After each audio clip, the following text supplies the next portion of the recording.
bonsoir si vous nous rejoignez en direct sur le plateau de Merci pour l'info. Nous accueillons Alain Madelin, député de l'INP, député de l'INP d'Ille-et-Vilaine, le courant libéral de ce parti. Vous souhaitez revenir sur les 35 heures, mais apparemment le gouvernement botte en touche. Vous nous direz si vous êtes entré dans l'opposition, comme d'autres. Éric Zemmour, grand reporter au Figaro, nous rejoindra tout à l'heure pour analyser ce nouveau rapport de force au sein de la droite. Dieudonné, vous êtes un des acteurs comiques les plus doués de votre génération. Merci. Un talent occulté un peu par votre comportement et vos propos depuis le mois de décembre, et aussi par les menaces dont vous avez fait l'objet et qui ont abouti notamment à l'annulation par l'Olympia de votre spectacle prévu en février dernier. Alors on saura à partir de demain si on retrouve le bouffon que beaucoup admirent et non l'homme aux propos jugés scandaleux. Vous jouerez au Théâtre L'Amador à Paris, dont vous êtes l'un des propriétaires de votre prochain spectacle. Mes excuses, alors avant de voir de quelles excuses il s'agit, Bruno Donnet nous retrace le parcours du Dieudonné politique qui commence dans l'antiracisme pour s'achever un peu ailleurs. Je regarde la France en face, dans les yeux, je lui dis « Peuple de France, je suis vigilant ». Dieudonné comique, c'est d'abord un style. À la télévision, lorsque le bouffon bouffonne, il annonce la couleur. La forme est toujours la même, la tête s'incline très légèrement, les yeux s'ouvrent en grand et surtout, ils viennent capter la caméra, la fixent pour finalement ne plus s'adresser qu'à elle. C'est la France, c'est le peuple français qui m'appelle. Bon, vous me faites peur là, Gérard. Une forme extrêmement maîtrisée qui parvient même à désarçonner les intervieweurs les plus chevronnés. Regardez-moi, Dieudonné, vous regardez la caméra depuis tout à l'heure. Il y a des téléspectateurs, certes, mais il y a aussi quelqu'un qui vous pose des questions. Marc-Olivier, je regarde Dieudonné. la France. Invoquer la France fait aussi partie de la panoplie du clown, Dieudonné. Le français qui me prend pour un con une fois, deux fois, mais pas trois. Hein. Mais au-delà de la forme, la France, c'est aussi un élément de fond. Car le registre favori de Dieudonné, c'est l'engagement politique. Raffarin. C'est quoi ça, Raffarin? José Bové en prison, j'ai Chirac président. Non mais c'est quoi, c'est pas possible. Ancré à gauche, Dieudonné a notamment donné de la voix en faveur des sans-papiers, des mal-logés ou contre le Front National, comme dans sa région, près de Dreux, où il a ouvert une salle pour promouvoir la culture africaine. Oh mais là, il faisait chier tout le monde, le négro avec ses histoires, machin. Le négro, n'importe quoi, là-bas. Mais le combat privilégié de Dieudonné, c'est bien la lutte contre le racisme. Puis un noir président, non. On n'est pas en bambouli que ça. Et son arme favorite, c'est la provocation. Pourquoi pas une bonne femme, alors tant qu'on y est? Mais à trop vouloir jouer avec le feu, il arrive que Dieudonné s'y brûle les doigts. Certaines de ses déclarations sont jugées politiquement trop incorrectes. Ben Laden est seul contre la plus grande puissance du monde. Ça inspire le respect. Je préfère son charisme à celui de Bush. Alors déjà, les juifs nous ont assez cassé les couilles avec leur histoire de chouïa. On va pas remettre les couverts avec les négros. On va repartir pour combien de temps là? La Shoah, merde. Oui, la chouna, si tu veux, la chouna. Et là, il dit connerie sur connerie, le gars. C'est bon, maintenant, là. Une connerie, Dieudonné va en prononcer une de trop. Le 1er décembre 2003, en direct à la télévision, il dérape, il choque, parle d'axe américano-sioniste et conclut un sketch de très mauvais goût par un salut nazi. Vous n'avez rien compris à l'affaire de l'antisémitisme et vous soufflez sur les braises du communautarisme et de l'antisémitisme. Je n'ai qu'une chose à vous remettre, c'est ce livre. Le sionisme explique à nos potes en espérant que vous saurez en faire bon usage et vous comprendrez davantage aux affaires d'antisémitisme. Venez discuter. Non, on ne discute pas avec l'antisémitisme. Depuis cette date, exercer son métier de comique est devenu une véritable gageure pour Dieudonné. Ces spectacles donnent systématiquement lieu à des manifestations quand ils ne sont pas purement interdits pour des raisons de sécurité. J'avais déjà Elie Semoun sur le dos qui voulait me faire juger à Nuremberg. Je fais quoi maintenant? Depuis, le style Dieudonné a changé lui aussi, comme s'il avait ôté son nez rouge. Le clown a cessé de fixer l'objectif des caméras. Il ne regarde plus les Français, mais soutient désormais le regard de ses interlocuteurs. Je suis victime de ne pas pouvoir jouer et faire mon travail. Qu'est-ce que vous voulez que je vous dise de plus? Funambule de la pitrerie, Dieudonné oscille. Entre provoque et conviction, seul son regard traduit ses intentions. Un coup tragique, un coup comique. On aimerait simplement savoir quel est l'œil qui dit merde à l'autre.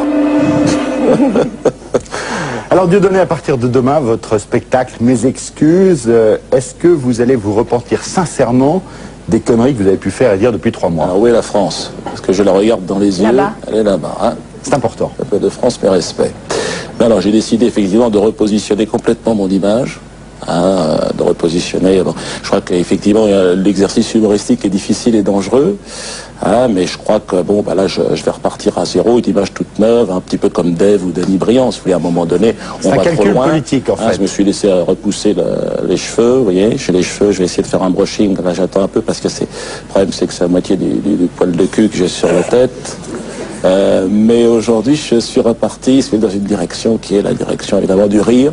Ce spectacle que je donne à partir de demain soir, donc c'est toujours un peu de tension avant le spectacle parce que j'ai répété et je vais répéter encore ce soir. Donc c'est vrai que ça s'appelle Mes excuses. Mes excuses. Vous allez vous excuser. Chapeau bas. Mais je vais lécher le sol et les godasses de tous ceux que vous voulez.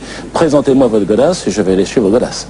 Mais vous allez vous excuser auprès de qui? Parce que les godasses n'ont pas besoin que vous vous excusiez auprès d'elles. Est-ce que je vous ai heurté quelque part? Je vous ai heurté? Moi, personnellement, je m'en excuse, monsieur. Je fais partie de ceux qui ont pu être choqués par ce sketch, mais... C'est donc toujours du deuxième degré, Dieudonné. Ce ne sont pas de véritables excuses que vous allez présenter. Ben oui ou non? Je vais essayer, vous êtes marrant, c'est sur le moment qu'on va voir comment ça se passe avec le public. Je crois que je vais essayer d'être le plus honnête possible, que la France me regarde. Je vais m'excuser, je vais réitérer les excuses si j'ai heurté des gens, et peut-être que je vais recommencer à choquer certaines personnes. Est-ce que vous regrettez ce sketch? C'est un peu le risque de notre métier. Ah non, je ne peux pas regretter. Regretter de faire ce travail d'humoriste. Il y a parfois des...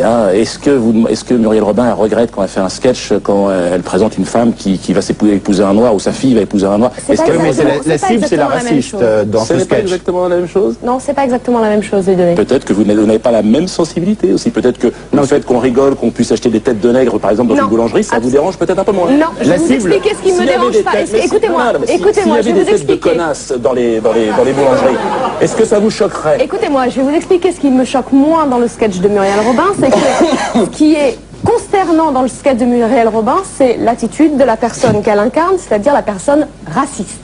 Elle se moque de la personne raciste. Elle se moque du racisme qui n'est pas capable d'accepter l'idée que sa fille épouse un noir. Je me moque du racisme, mais il est clair, un sujet un petit peu sensible dans ce pays aujourd'hui. C'est tout ce qui touche de près ou de loin la politique qui se passe au Proche-Orient, entre Israël et les Palestiniens, le monde arabe. Donc effectivement, c'est un sujet compliqué, délicat. C'est plus facile de parler de sa fille qui va épouser un noir. Vous n'avez pas été trop loin dans ce sketch, c'est ce que vous dites?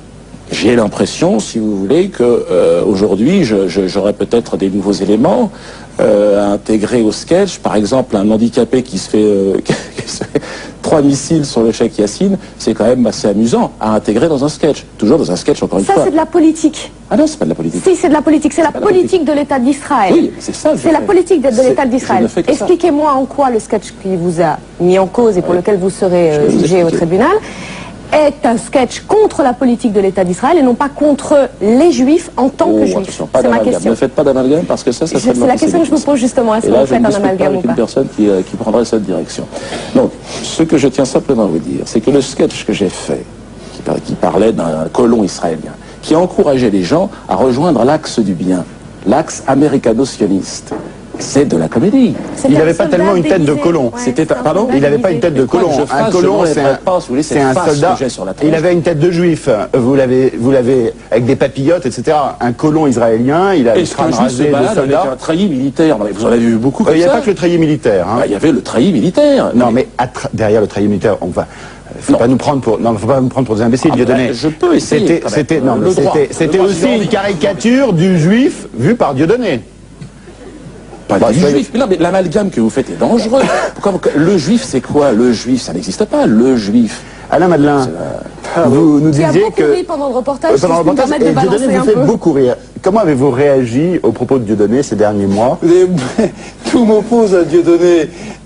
Moi, je suis plutôt pour la politique américaine, je suis plutôt pour la politique israélienne. Sur Raffarin, ça vous a bien fait rigoler quand même. Farouchement engagé contre toutes les formes de terrorisme. Mais Dieudonné me fait rire. Surtout quand il dit Raffarin, qu'est-ce que c'est ça? On l'a vu dans le reportage, vous avez ri. C'est pas le sujet, mais Dieudonné me fait rire. Et par nature, je vais encore me fâcher avec beaucoup de gens, mais par nature, je reste profondément attaché à la liberté d'expression. Alors voilà, c'est ça ma position. Vous disiez d'ailleurs, en arrivant, que vos enfants avaient été le soutenir devant l'Olympia avec l'accord de leur père. Oui, c'est vrai, oui. Je n'avais pas dit de le répéter, mais je vous le fais. Pourquoi pas? Non, pourquoi pas? Non, ce qu'a dit Dieudonné, ça peut être choquant. Et je comprends parfaitement les gens qui sont choqués, et dans ce cas-là, il faut le reconnaître. Moi, il y a quelques jours, totalement par hasard, j'ai voulu faire un mauvais mot d'esprit, c'est pas mon métier, chacun son métier. J'ai parlé de l'UMP, et j'ai parlé de la tragédie qui se passait à l'intérieur de l'UMP, un génocide intérieur, et j'ai parlé de la lutte des Hutus et des Tutsis du RPR. Bon, j'ai reçu une lettre de gens qui m'ont dit, écoutez, vous pouvez pas plaisanter avec ça, c'est une tragédie horrible, le Rwanda, etc. J'ai dit, vous avez raison, j'aurais pas dû le faire, vraiment je m'excuse et je le referai pas, je présente publiquement mes excuses, etc. C'est quoi? C'est l'inconscient qui a parlé dans ces cas-là? J'ai dit une connerie, quoi. J'aurais pas dû le dire, j'ai choqué des gens. Quand on choque des gens, faut le reconnaître, et puis basta, c'est fini. Voilà, on n'en parle plus. Ah, c'est pas toujours fini. Comment vous avez vécu cette cabale? Comment vous avez vécu cette cabale anti-Dieudonné? Oh, c'est un lynchage, J'ai vécu comme ça, comme un lynchage. Mais en même temps, j'apprends, ça fait partie des risques de ce métier. Bon, enfin, j'aime bien la position de victime aussi un peu quand même, franchement. Non, mais je prends bien les coups, c'est sûr. Bon, c'est peut-être traditionnel. Est-ce qu'il y a des comiques qui vous ont soutenu, Dieudonné? Je sais pas. Oui. Vous jouerez au Festival de l'humour à Porto Vecchio début mai avec Gad Elmaleh, qui est sans doute l'un des plus grands, sinon le plus grand du moment. Est-ce qu'il y a des comiques qui vous ont soutenu? L'humour, c'est un petit peu comme la musique, si vous voulez. Il y a tous les styles et tous les registres possibles. Hein, imaginez. Moi, je suis dans un registre qui est un registre... oui, j'aime bien provoquer. En tout cas, que le rire les racines du rire soient quand même dérangeantes. Sans quoi, ça me fait pas rire, moi, personnellement. Donc, je pourrais pas faire rire les autres si je ne ris pas moi-même de ce que je fais. Qu'est-ce qui vous fait rire, vous, Dieudonné? Oh, il y a beaucoup de gens qui me font rire. La plupart des artistes humoristes me font rire. Après, bon, je dirais que les Guignols me font bien rire. Daniel Prévost me fait beaucoup rire. Didier Bénureau. J'ai plein d'amis d'artistes qui me font Muriel Romancy me fait rire, Valérie Lemercier me fait rire. Sauf quand elle fait un sketch donc sur les Noirs, Muriel Romancy, ça me fait rire. Ah bon, d'accord. Mais ça me fait rire. Mais même quand Michel Leb commence à faire un sketch, si vous voulez, en imitant l'accent africain. Dénonce le racisme. Oui, mais dénonce le racisme. Ou Michel Leb, quand il commence le sketch, il fait un africain avec l'accent vraiment carrément, quoi. L'africain, le gabonais, quoi. Et le gars même finit en faisant le singe, si vous voulez. Bon, il est décoré aujourd'hui de la Légion d'honneur, donc évidemment, on n'a pas tout à fait le même parcours. Mais ce que je veux dire, c'est que moi, il me fait rire. On a le droit de rire. Mais aujourd'hui, il y a un vrai problème. Par rapport aujourd'hui, c'est vrai, tout ce qui se passe au Proche-Orient, puis la communauté juive, les amalgames qui sont faits, il y a une culpabilité aussi qui est due certainement aux événements de la dernière guerre mondiale et à ce génocide terrible que j'ai condamné évidemment comme tout le monde. Bon, même si effectivement je ne me sens pas responsable, à aucun moment. Ça c'est difficile de faire rire là-dessus. Ben non, d'ailleurs c'est pas. C'est pas là-dessus. On n'a pas le droit de le faire. C'est pas. Mais je pense qu'avec le temps, dans quelques années, ce sera possible parce que. Non, la vie est belle, on fait rire avec. Je fais sourire, ouais. Pour l'instant, moi, je peux pas voir ce film. Moi, je peux pas le voir parce que je fonds en larmes. Et pourtant, on fait sourire avec.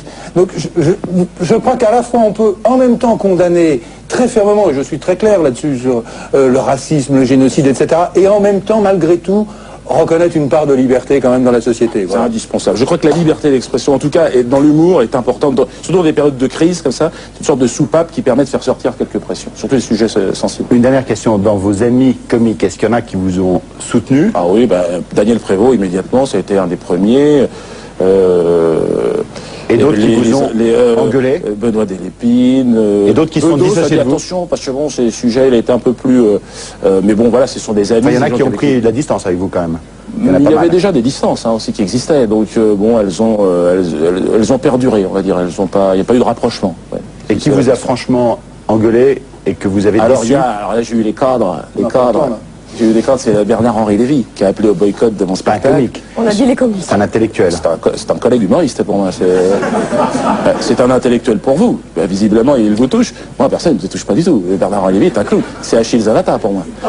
Pour moi, non mais c'est vraiment, je pense que ce que je dis, pour moi, c'est l'arbre à connaissance sculpté avec du caca, ce qu'il fait, ça n'a aucun sens. Ça n'a aucun sens. Mais, je le respecte, comme humoriste, c'est dans un registre différent. Oui, heureusement que vous le respectez après avoir dit ça, oui. Je le dis avec beaucoup de tendresse. Vous imaginez bien que c'est un humoriste qui travaille sur un autre terrain de jeu. Vous parlez de tendresse. Non mais personne ne peut vous croire. Quand on vous écoute comme ça, avec cette espèce d'ironie. C'est presque de l'humour. C'est presque de l'humour, c'est vrai. Mais on a le droit de... Vous savez, c'est mon métier, c'est pour ça que je serai demain encore une fois sur scène, et pour faire rire les gens, je dis que peut-être que des gens vont ressortir choqués, que je vais encore avoir des procès, mais ça fait partie aujourd'hui des risques du métier. Merci Dieudonné, je vous propose de rester avec nous jusqu'à la fin de cette émission. On va parler tout à l'heure des 35 heures que souhaite enfin, j'allais dire rétablir. Tout l'inverse. Alain Malin souhaite revenir sur les 35 heures, enfin aurait aimé, on va en parler tout à l'heure. Il est presque rentré dans l'opposition, il est peut-être même carrément franchement rentré aujourd'hui, mais c'est l'heure du journal avec Marie Drucker.